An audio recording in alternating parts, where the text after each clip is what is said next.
Hello everyone and welcome. Today, we're diving into one of the most powerful stories of transformation in the Bible, Saul's transformation into Paul. This story is a beacon of hope, showing us that no one is beyond the reach of God's grace. Whether you're a believer or just curious, stay with us as we explore this incredible journey of redemption and faith. Saul was a devout Pharisee, passionate about the Jewish law. He was well educated and zealous, but his zeal led him to become a fierce persecutor of Christians. In Acts 8:3 we read, "But Saul began to destroy the church. Going from house to house, he dragged off both men and women and put them in prison." Saul believed he was protecting his faith, but he was on the wrong path. Saul's life took a dramatic turn on the road to Damascus. In Acts 9:3-4 it says, "As he neared Damascus on his journey, suddenly a light from heaven flashed around him. He fell to the ground and heard a voice say to him, 'Saul, Saul, why do you persecute me?'" Imagine the shock Saul must have felt. This wasn't just any voice, it was the voice of Jesus Christ. Blinded by the intense light, Saul asked, "Who are you, Lord?" And the voice replied, "I am Jesus, whom you are persecuting." Acts 9:5. Jesus then instructed Saul to go into the city and wait for further instructions. For 3 days, Saul was blind and didn't eat or drink anything. This period of blindness and reflection was the beginning of his transformation. Meanwhile, God spoke to a disciple named Ananias in a vision, instructing him to go to Saul.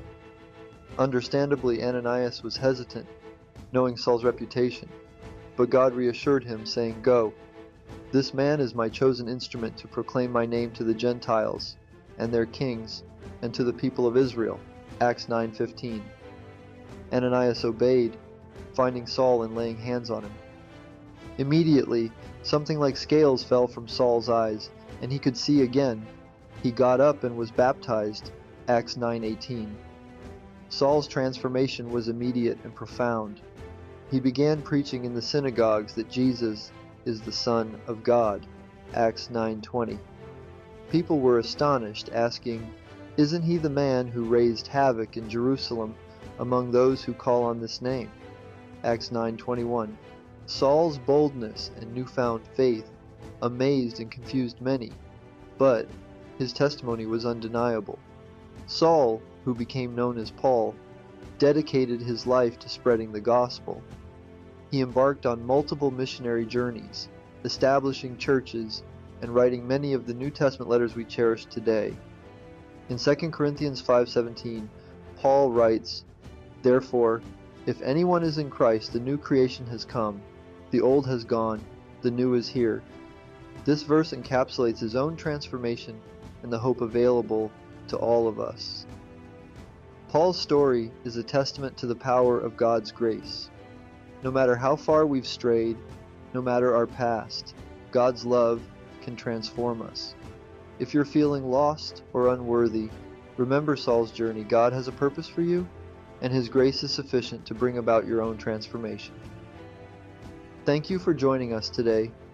If you felt touched by this story, we encourage you to read the book of Acts and explore the letters of Paul in the New Testament.